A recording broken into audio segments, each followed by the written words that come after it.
And I'm joined by Emily Hersh, season 20 of Hell's Kitchen Young Guns. Emily, let's go back to episode 1. If you can remember, you step off the bus and you're going into Hell's Kitchen Museum. What was that like? It was pretty incredible and also very unexpected. I knew that this was season 20 of Hell's Kitchen, and they've been doing this for 20 years. So I knew it was going to be something special and something different than any other series, any other season that I've watched before. But seeing the museum and seeing all of the amazing chefs that have gone through this experience before me, and I remember they showed some videos that were scary and they showed some videos that were exciting. So walking into that museum and feeling all of the emotions, preparing yourself for the journey we were about to go into was very, very cool. And it was awesome that we were the only season who got that special kind of museum. So it was fun to walk through. Yeah, and speaking of, seeing the videos and the drama right off the bat when you get off the bus, you're pushing all these buttons and you're seeing past seasons and everything. And I've known you for a long time now, and I've seen you grow and everything through social media and in person. You're a really sweet, bubbly person, and you held that through what I've seen into the entire season so far. What was seeing that when as soon as you get off the bus, you're like, oh, that does happen here? Like, were you prepared? What was going through your head? Yeah, I think my goal throughout the entire process was just to try to remain 100% myself, number one. And number two, try not to let self-doubt creep in, because I watched from the very first person who got eliminated. It was already a goal going in, but seeing the first person who got eliminated, seeing the self-doubt creep in, I was like, okay, don't let that happen. And if I just try to remain my naturally sweet, exciting, positive self, then hopefully we'll get through this. And so it's lasted me well so far. It's helped me keep and remain a thick skin in front of Gordon Ramsay and keep that cool on the outside. I was freaking out on the inside, but it helped me remain that calm and cool. Just believing in myself. And I think at the end of the day, that's what my goal was, and that's what I did. So I'm proud of myself for that. Perfect. Okay, so still on season 1, curtains open up, and Chef Ramsay is standing there. You guys line up, and you're actually placed right next to Chef Ramsay. What was your heart beating out of your chest? Like, first of all, I was really based it on height of who got to stand next to Chef Ramsay. So I think I was one of the tallest ones. So I was like, oh wait, I think I might have lost you. thank you. Oh no. Thank you for choosing to work here, for that kind of presence. Oh, where did you lose me? Yep. Okay, now here we are. Start? Yeah, let's start over. Okay, so you're okay, here we are. And everything. So walk me through that process. Yeah, so I was very happy that I wore heels that day because they arranged us in height order. So luckily I was as tall enough to be able to stand next to this guy who's like 6'5". And I remember when I first shook his hand, just the presence of Gordon Ramsay. He definitely is that ethereal kind of next level of a human being. And to be able to stand next to that, shake his hand, he smelled really good too. But just to be able to be next to that, and I think I remembered thinking in my head, okay, I'm here, this is real, this is happening. And just that one moment would have been worth it, the whole entire experience. But I've gotten to experience so much more with him. I got to have a one-on-one meeting with him. So it's just all of these things that I never imagined that I would be able to experience happened. So it's pretty cool. I love that. And then I just have 2 more questions for about season 1. So your first dish, your signature dish, do you remember what it was? I do, yeah. Oh man, I practiced that dish so many times before I got on the show. It was cauliflower tacos, grilled cauliflower tacos with chimichurri and a pineapple pico de gallo. And you hit it off. You hit it off with Chef Ramsay. I remember I was talking to another chef friend of mine, and I told them I'm going to do a vegan and a gluten-free signature dish, and they were like, yikes, good luck. So that was a big hurdle for me to cross over, because I was considering doing meat for a long time. But like I said before, just remaining true to myself and showing Gordon Ramsay my passions and my type of cooking that I like to do, and just not trying to veer away from that, I think ended up being a good decision for me, because he liked the tacos. And I said this before in another interview, that I think that we all learned from each other in this show, because there are people of different backgrounds, different passions of cuisine. And like Gordon Ramsay never tried a cauliflower. I'm sure he did, but I'm not that kind of style from like a San Antonio cauliflower taco person. So being able to learn from him, and him also learn some new things for me, I think was a really cool experience, because I learned so much about animal proteins and how to cook it correctly and everything like that as well. I love that. And then last question about episode 1. So drama unfolded, and a lot of, in episode 9 that I just watched, there's going to be some tension forming with Brynn and a couple other contestants. But night 1, Brynn kind of had a meltdown, and in that moment you stepped up and you went to her side and you helped her calm down a bit. But how did you stay calm? Like, what was going through your head? That's a really good question, because the reason why I went up to help her was because I also struggle from anxiety and mental health. And I think it's really important when somebody is struggling that they need a support system and they need somebody to be there for them. And so I kind of went into mom mode, I think. And always, when this is just goes for everybody, if you're helping other people, it's going to help yourself in the end. And so I think us talking through her anxiety together helped me kind of give myself my own advice, and just realize, like, this is such an amazing moment to be grateful for. It doesn't matter how we perform, as long as we're doing the best we can. And just, I was kind of giving myself that advice at the same time. So I was like, girl, I feel you. I'm freaking out on the inside too. And I think it was just a really good way to get out all of our emotions before going into this crazy experience. 100%. Emily, when you did that, I was just like, that's my girl. That's my girl. Okay. Episode 2. Are you with me? I think I owe the connection again. You're back. Okay, cool. And if you can see me, okay. Perfect, I can. All right, episode 2. I might butcher this name, but the Henkel's knives in season 2, right? Yeah, Henkel. Henkel's, do you still have We're going in and out.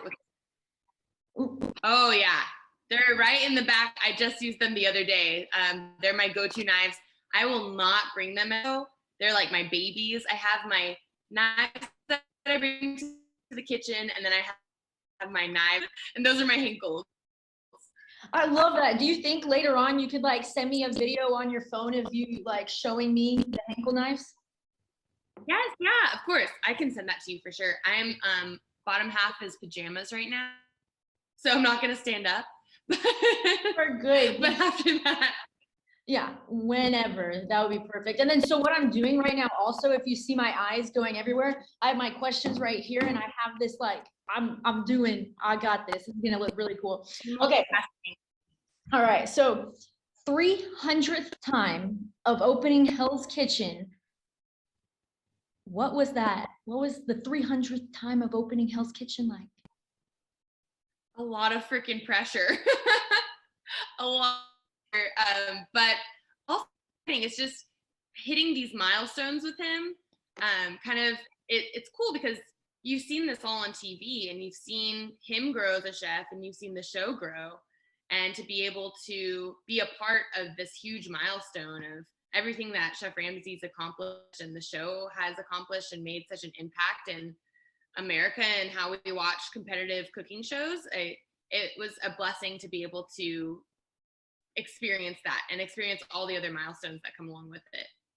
I love that. Okay, jumping ahead to episode 4. You never know what's going to happen on Hell's Kitchen, right? And so you got moved to the blue team. What What was going through your head when you had to walk over there? I think at that time, the red team was so strong. All of the girls were killing it. And everybody who got eliminated, I think we had one girl get eliminated from the red team, but then the blue team, or was it two? I don't really remember. But the blue team was not doing as well as the red team. I do remember that. And so being moved over to the boys, I had a great relationship with the boys, but I remember being a little bit hesitant, like, oh no, I definitely know he's moving us three over there to try to bring the blue team up a little bit to try to secure some wins, some W's. So I was nervous, but I was up for the challenge. And the boys, it's all about teamwork, I think, and being able to get along and foster a relationship. And because I had already started to foster a relationship with everybody, I think I was like, you know what, you can throw me anywhere. This is a competition. At the end of the day, I can't think too much about it. And I just have to put my head down and focus and try to be a good teammate for the rest of these boys. And then we won. So there you go. Exactly. And we'll get to all that stuff. Okay, so we're still in episode 6.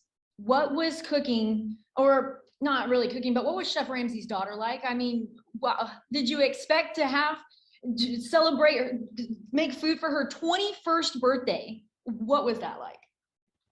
Well, it's so funny because she's so sweet and had a softer voice and was a little bit timid. And it's crazy because Gordon Ramsay's the complete opposite. And so to see this little human who came from Gordon Ramsay, who's like the sweetest thing in the world. Gordon Ramsay's sweet too, but he's brash and he's loud and funny. And it was cool to see their interactions with one another and seeing how cute Chef Ramsay was being a dad to her and being protective of her. And it was also very intimidating because she knows food. And so I remember that was another time that I decided to cook an all vegetarian appetizer. And so competing with, buttery, meaty flavors and everything like that, that's a challenge. So I think that I stepped out of my comfort zone for that one, but she ended up liking it. She went with the meat, which I totally understand. If you're a meat eater, that's what you're going to do. But yeah, presenting her my vegetarian dish, something that I'm really proud of, was also very intimidating because, of course, she grew up with a Michelin star chef dad. So not everybody can say that about their parents. 100% not. Emily, you're doing a fantastic job. I'm enjoying talking to you. All right. Thank you. So we're still in season 6, episode 6, and like you said, the blue team ended up winning, and you went surfing. And in the clip, you said this is one of the best days ever. You know what? Talk me through surfing. Surfing was so fun. I remember it's crazy because when you get to this hotel or any of the hotels, like for punishments or rewards, you have this camera crew following you, and you're all matching. I remember they gave us these shirts.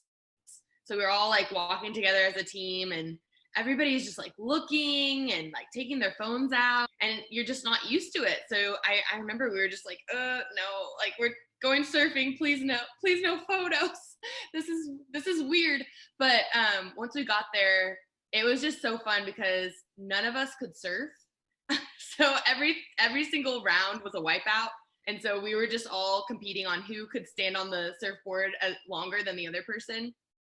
And it was so fun just to be out. I think that might have been our first reward with the blue team. Or were we with the red team? I don't remember. Was that a red team or a blue? I think that was a blue team. It's blue team because you had already, in episode 4, you were with the blue team, and now in episode 6. Yeah. Mm-hmm. Yeah, so it was a blue team reward. And like Trent and Steve are so funny, and Megan. And so we had a really good interaction as the blue team. So whenever we went out on a reward, it felt like the best day ever because we were so close and we accomplished something amazing. And to be able to go make fun of each other and wipe out together and surfing was like the best thing. I love that. It was fun to watch. Not gonna lie, it was fun to watch. All right, now we're moving all the way to the latest episode 9. We start off with Spell's Kitchen. Talk to me about that. Oh, Spell's Kitchen. All of these challenges are so cheesy, but in the best way. So it was really fun being like behind the podium. And I thought this episode was really interesting because the entire episode, it seemed like I was competing with my fellow San Antonian, Antonio.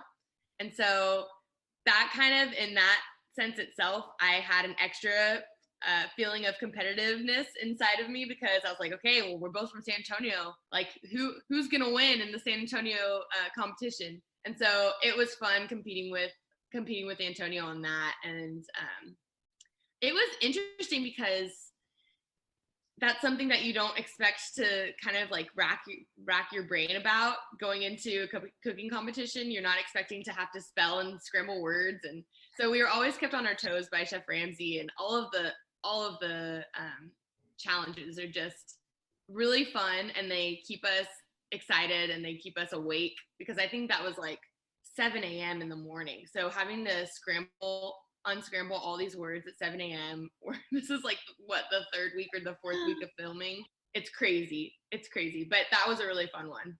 I love that. Okay, so have a couple last little questions. If you can answer, what can fans expect to see in episode 10 and in the end? So what are we on right now? We're on top 9. So the next episode is top 9 to top 8. So it's getting down to the last couple of chefs. I think we started at 18. So it's crazy having just so few of us left. And I can't tell you a lot, but I know that there was a preview. There might be some drama happening. There might be some fire starting amongst the blue team and the red team. So that's going to be a really fun one to watch because, of course, reality TV has to have drama. So we had to have that at one point. And then at the end, say too much about that because, I can't. But we'll see. We'll have to see what happens at the end. It just gets more exciting every single episode. And to be able to cheer on everybody on the other side of it now, watching it back is just so fun. And me and all of the cast are still super close. We had a reunion in Austin, Texas a couple weeks ago, and we watched an episode all together. So just to be able to have that support system in the cast, because I know that's really rare as well. And even the people who are eliminated, we're all still friends. We all come together and support one another. So I think that's the most important thing, is that we've remained so close after this, and we're all supporting each other in our careers now. I absolutely love that. So 2 last questions, and then I'll let my mind ask you just a couple more, because the more you talk, the more I'm just like, oh, I want to ask about this, but I have a list. I need to stick to my list. Okay. Awesome. So people watching this might not know, but we went to high school together. You were on the dance team. I was a cheerleader. And I remember that for the longest time, Dub C baby, for the longest time, you were really into dancing. And then all of a sudden I hop on my Facebook and you've become a chef. Talk to me about the transition from dancing to cooking. Yeah. So dance, as you know, I'm sure it was the same with you. It was my identity, just like cheer was probably yours. We lived, breathed, and slept dance and cheer and spirit. And it was amazing. Community aspect of being around such strong women, all having the same passions. It was my creative outlet as well. So that's all I knew growing up. Dance. I did some other things, sports, whatever, but that didn't stick with me as much as dance did. So that was who I am. That whenever I would introduce myself, they'd be like, "Oh yeah, you do dance," and I'm like, "Yeah, I do dance. I'm the dancer." So going into college, being the dancer, and kind of being turned on my head of experiencing a dance team in a different way that I'm not used to, really threw me for a loop because I remember fostering our relationship in high school and before, and even my freshman year at UTSA on dance. It was really about the community and really about the passion of dance. And going into my sophomore year at UT Austin, it sadly wasn't that. And I speak about this now so openly because I know that I'm not the only one. This happens everywhere, and dance and other sports for men and women. And teams can be so toxic, and coaches can be so toxic, and teach us the wrong things, and we're super, super impressionable. So I was taught that that team was all about appearance and it was all about how you looked. And so I developed an unhealthy relationship with food because of that. And again, so common. That's why we need to talk about it. And I just realized that dance couldn't be my identity anymore, sadly. It was something that I had to face. And after it didn't become my identity, it wasn't my identity anymore. I was searching what could be my new identity. And also searching, how can I heal my body? How can I heal my mind from this traumatic experience? So I actually had a roommate who was vegan, and at the time, my senior year at UT Austin, and she was just cooking up a storm every night. So creative. I would always watch her cook, and it would smell amazing. It looked amazing. She let me have a couple bites of her food, and it just put food in a space that was way more positive, and in which I was putting food. I was putting food in such a negative space. And so seeing this new way of cooking and this new excitement in food really excited me. And so I researched about it.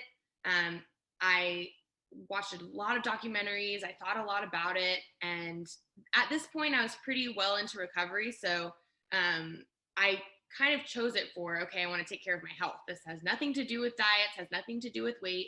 I just want to try it. So I tried vegetarianism because I still like cheese. So no veganism yet. Cheese is still in my diet. But something clicked, and it was just I took such a 180. I started enjoying eating again. I started enjoying just doing things creatively. I found my identity and my sense of purpose, and it healed me so much that I became passionate in pursuing this career, like as a career. So after that, after graduating UT, I graduated with a kinesiology degree. So it kind of still applies, health and wellness, I guess. But I was like, that's not what I want to do. I want to cook, and I want to cook for others and promote, body positivity and eating well and taking care of yourself. And so I went to culinary school in New York City, and this amazing culinary school called the Natural Gourmet Institute, which is 85% plant-based and cooks for health, cooks for illnesses and mental health and everything great like that. So I fell in love with it. And right after that, I started cooking in the restaurants. And then 2 months later, I get a call, do you want to be on Hell's Kitchen? And I was like, I'm way too young for this, but I'll give it a shot. And it worked out. So it was a really cool journey of how I found it. And I think that's, thinking back to that journey and my one decision that I made always ignites the fire to keep going, because cooking is a tough industry, and it can kind of bring you down, especially during COVID and during the pandemic. So thinking back to how I found plant-based eating and how I found cooking will always keep me going and always keep me passionate to help other people. Emily, I absolutely love that. And then just blew me away. I'm in the back of my chair right now. Okay, last professional question. And then I have my questions that I thought of throughout the entire thing. Okay, so Emily, last question. I know you've probably, said your goodbyes to Chef Gordon Ramsay, and you had your final conversation with him. But I want you to tell me and people watching, what do you have to say to Chef Gordon Ramsay, and what was the opportunity of being on Hell's Kitchen Young Guns like for you? Well, of course, Chef Ramsay changed all of our lives the moment that he decided that we were able, that we had what it took to compete. Because I believe he's an executive producer for that show. So he had a say in picking us on the show as well. And so just that in itself, so thankful for him giving us all a chance, especially in the industry. Chefs don't usually give young chefs a chance like that. So they make us build our credibility and build our resume. And Chef Ramsay was just like, here, I see this in you. You don't have to have 10 years of experience to compete on the show. I believe in you. And for somebody to make that big statement like that is so remarkable and so, what's the word? It's just so touching to me that somebody that big believed in all of us young people. And so huge thank you to Chef Ramsay and everything that he does for others who want to pursue a culinary degree or culinary career. I still, I would love to work with him again someday in the future. Just he had that big of an impact on my life. He was a mentor. He was a coach. He was, an inspiration and a role model. And he's just awesome. So I think he really surpassed my expectations of what you see on TV. He's even more than that. So just a huge thank you, and so honored to be a part of your vision of what you want to put out in the world. Oh, Emily, I love that. Okay, so that was it for my professional questions. Okay, so I got some other questions. Are you ready? Ready. Okay, you are vegetarian, and there was another contestant on the show who was also a vegetarian. In one episode, she did not eat, try her food of a lobster dish of some kind, and that kind of bitter, but you said one of the first days to Chef Ramsay that you are a vegetarian and you take it completely seriously and you don't eat meat, but yet you take your role in the kitchen seriously and you do taste your food. Is that difficult to go through each time? Like, how did you make that decision? Walk me through that. Yeah, I think everybody's decision is valid and is important. So I respect Josie for not tasting her I think it was lobster butter. And she's a full-blown vegan. So she is I would say a little bit more intense. She takes a little bit more intense of a lifestyle, which is amazing. And I am so inspired by her. But yeah, it's everybody's own decision. And my decision was, I'm going to taste this food and compete now so I can spread a larger message later. Because if I taste my food and I compete and put myself at the same level as everybody else, then I can get farther and then I can spread my message and then I can grow as a chef. And so I took it as kind of take one step for like backwards that I don't really like to do, so I can take a lot of steps forward and just make more of an impact. And I think I would taste the food and I'd spit it out, and it was a little bit difficult. I will say that I did spit it out. It was difficult, but I think every year that I increase my, every year that I add to my vegetarianism or my plant-based eating, so this will be my 4th year being a vegetarian, I think that every year I focus on something different. It just happens naturally within me. So this year I'm very much focused on physical health, and also I'm very passionate about animal well-being. And I think 2 years ago I was still figuring out why I was a vegetarian, what my passions were specifically in this diet. And I think that it just changes. So 2 years ago I was okay with tasting meat and but still claiming my vegetarian so I could be this person who I am now. And I think now I still am the same way. Like if I will cook for a client who eats meat, I have to taste it.